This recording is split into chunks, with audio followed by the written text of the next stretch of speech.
how a digital bank is different than the normal conventional bank. And we have last time did the very introductory video where we have explained the 6 areas where we can differentiate digital bank with the normal conventional bank. And these 6 are customer segment, digital product, channels, technology, regulation, and risk management. So today we will cover only the customer segment. When we do the segmentation, usually, whether it is a bank or any other organization, we take 4 different areas to do the segmentation.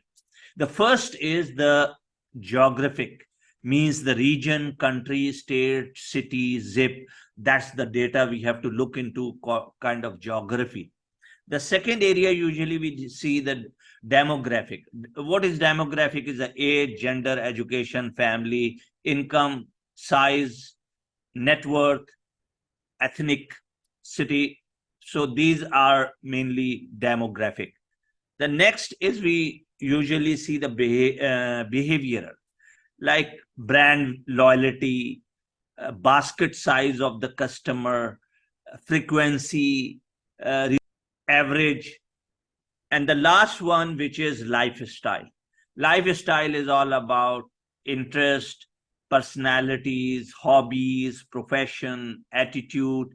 So this is a common 4 areas we look into when we are going in a marketing segment. And in a bank also, we see the same 4 areas. However, the bank is very different than any new organization going through with this segmentation. Bank is having since last 50 years, 30 years, or even in case of a Standard Chartered Bank, where I worked as a CIO and CEO of Shared Service Center. Over there, the segmentation and the data where we do the segmentation is, and on that basis, we do the segmentation. And on the basis of segmentation, we have to look into the areas where we have to target the customer, which product we have to target, and also how we can be able to cross-sell. So this is the common normal way that when we do the segmentation, the purpose is all about sale. Whether you are getting at the new customer, whether you are doing the cross-sell, whether you are looking into which product is more profitable to us for which kind of customers, so that we have to do the very targeted marketing. We have to hit to the people exactly what we are looking for. So this is all about that how we can do in a lesser cost the best targeted marketing for the bank. Now, when we come to the digital bank, it is very, very different, because digital bank is a clean slate. They don't have the data, they don't have customer behavior. All these 4 we talked about, demographic and their gender, their wallet size, their behavior, all are we don't have it with us the data. So usually when the digital bank is going with the some JVs or the industry, which is either telcos or before they were having an e-wallet or e-money license, and they are having some data where we can be able to go and really look and work that which customer we have to target or which product we have to target for those data which we have.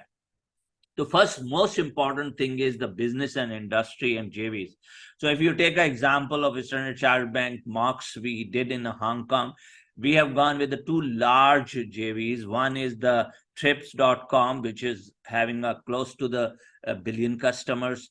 And also we were having the one utility company, which is Telco. And Telco is the largest kind of telco over there in Hong Kong. So we have having already the data of a lot of customer, but the experience tells us, and that's what I was sharing to some of the my people which are going for the first time into the digital banking. You should not go and overstep.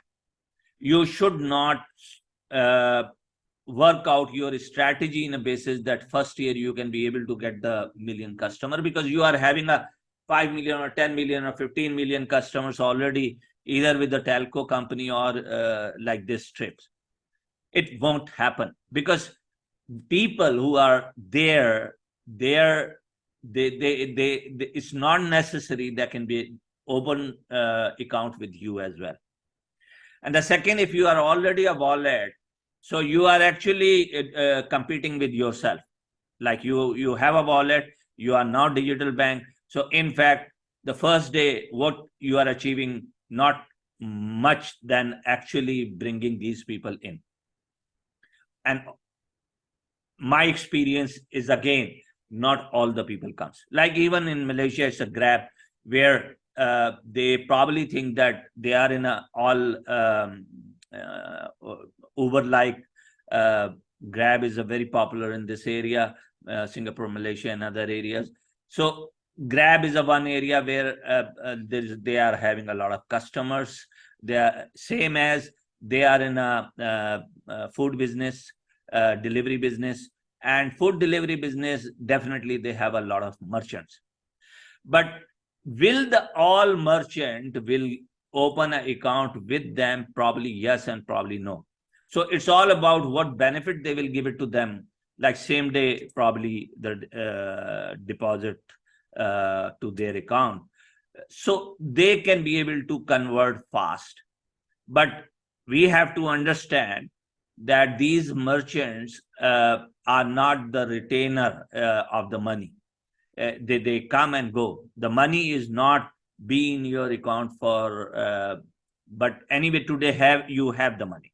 So Grab is having already a money with maybe with their wallet or with the another bank, which is escrow account. So already they have. So when they will start the digital bank, maximum what will happen, that money will come into their own account. And then real story will start, that how they can put up the best product to move on, and how they can be able to grab customers. So from where they have to grab the customer. So that is the strategy they have to put into that, whether they want to take the customers from the existing bank. It's very hard, not easy to do that, because the normal banks is also doing the lot of digital transformation, and they are also having a very reasonable digital products nowadays. The second is all about that can we really go for a e-money and e-wallet and e-payment or the cross-country payment? Yes. This is the area where really the digital bank supposed to go, and this is the area where they have to grow. So that is called my segmentation, means that customer segmentation. You have to decide the right area where you can be able to put your bucks for the marketing, where you really to put your product right. So when you are putting up a product, you have to be in mind your customers, which kind of customers. So second is the age group. Age group is all about that you want to attract the young people, obviously. And so your data will speak if you have already having a wallet or some experience of the money before that, going for a digital bank. You know that what size of the customer, what age of the people are mostly doing this. So that is, age is very important, that where you want to target. The third one is the income group. The income group is all about that when you are going in an age hitting, trying to age and looking into the income, it is very different. Like in a sense, when you are going to the age and you are looking somewhere around 30 years or 35 years, obviously the income group will be low. These people are not very rich people. These people are having a less deposit. These people are having, although the services side, they will be having a lot of requirement. Means they want to transfer the money, they want to pay the bill, they want to use for the e-commerce payments. So it's true that income group for the young people, when we are looking into the age, we have to really think about which kind of services and what product we can offer them. The fourth area comes into the colleges and universities. There are a lot of digital bank in the world which are purely targeting into the universities. Like I remember one of the bank in US, which is the universities bank. So they are in somewhere around 60 universities. They are giving the loan to the or advances to the students, and that's what it is. It is exactly, US is very different, where the community banks and as well as this kind of banks is also there. So are you looking for the colleges and universities? And if you are looking for what kind of product you are coming up and services to cater these kind of people. Fifth is a profession. That is also very, very important. But like, what kind of profession you are looking into? Are you looking for doctors? Are you looking for engineers? Are you looking into the oil and gas company professionals? Which profession you are targeting for? And if you are targeting for a particular profession, then you have to understand that what is the need of those professions. In each area is different. One is an industry, second is a profession. So in the same hospital might be people like nurses and junior doctors. They are very much looking forward for digital banking, and the age size is low. When you are going to the specialist, these people are so busy people, and we have to really think twice than when we are going to the digital bank. Sixth is e-money customers. So already, if there is a e-money is in the country where you are going for a digital bank, you have to establish that this is the area where you have to tap. This is the best area where you can go in, and you can be take the customer from there. So e-money is digital bank area to tab on.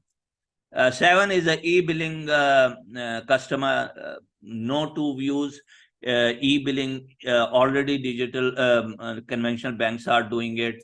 And definitely, if somebody is opening an account with the digital bank, their first preference is, can I pay the bills? And obviously, the bills is one of the service which they have to provide to those customers which are having an account with the digital bank. Account with the bank means already a guy is having an account with the bank. So, and satisfied customer of a one bank. Can that customer can be able to come to you? Maybe yes, because if you have a very easy KYC, digital KYC means know your customer, and you have a very easy to open account within 5 minutes, people can do that. And that's how the behavior we look into it when we are going and taking any app on our mobile. If it is a 1 or 2 steps there to really start using it, it's easy to do that. But if it is a very lengthy, detailed way, I'm very comfortable with what I'm having it. So the people who are already having an account with the bank, I don't think so they can be able to go just for having a digital, because most of these banks are having a mobile banking, and they are having a kind of very nice app where most of the functionality is already there. So you have to have something hook and click which can attract to the account holders already having a bank account. Merchants, this is a great opportunity for digital bank, because the merchants are having difficulties with the banking system. Bankers are not giving a very focused focused view on these merchants. There are two areas, like one is a SME in a banking, which is small and medium and enterprise company. One is a ME, which is a ME means medium enterprise, and one is a very, very small enterprise. So lot of merchants today comes into the small enterprise. And here is the key. Normal banks don't focus on them. And really, these people, these merchants and these enterprises are looking for a bank which can support them. And why bank don't want to? Because bank is going on a customer, how much a customer is profitable to them. So they are very clear about it, that which category of the customer is more profitable to us. So is a high net worth customer, they love to have it. It is if it is a ME, a medium or large level of SME, they are love to take it. But when it is come to or kind of a small SME category or enterprise, they are not interested because they are not making the money. And digital bank can do that because their cost of doing things is less, and all the processing is automated. They can be able to take it and do differently. And here it is all innovation, processing innovation. So when we will go to the next video we will do for a product or channels, then we will talk about it, that how digital bank can be different from the normal bank, and how digital bank do in certain areas better than the normal bank. Then the ninth is online shopping. That is a huge thing, has been evolved in the last 5 years. And in fact, during the COVID, this has gone to significantly high. I was at that time during the COVID chief digital officer for the Faisal Bank, and amazing, like we have done 20 times more transaction those days online, and we have grown significantly during that period and because of the COVID. And COVID was a blessing in that sense, that people conversion was very high in certain countries. I'm not saying in every country, but in most of the country, you can say some areas it will be 50%, some areas double, triple transaction has gone up. But that has changed the behavior of the customer, and customer is not coming back. So customer is remain there. Customer are looking forward to do the online shopping, and that will continue. And I'm telling you, in the next 5 to 10 years, you will see the people behavior to go to the shopping center and buy will slowly go down. And you will see the large these shopping centers and short brands, they have to think about it, how they can be able to come up with this model that they are having a shop on our shopping mall. So most young people, they are shopping on online. Even not only young people, actually the people who are basically learned how to do the shopping on online, and there is a huge opportunity on a selection and comparison and the pricing comparison. So online shopping is a great advantage, the people who are in this segment. The other is online travel booking. So there is like two areas on online travel booking, or you can say online. Online travel booking means that a lot of people are booking now online, and these are the people who are the travelers. Second is the people who are on our traveler, they use usually the credit card and payments.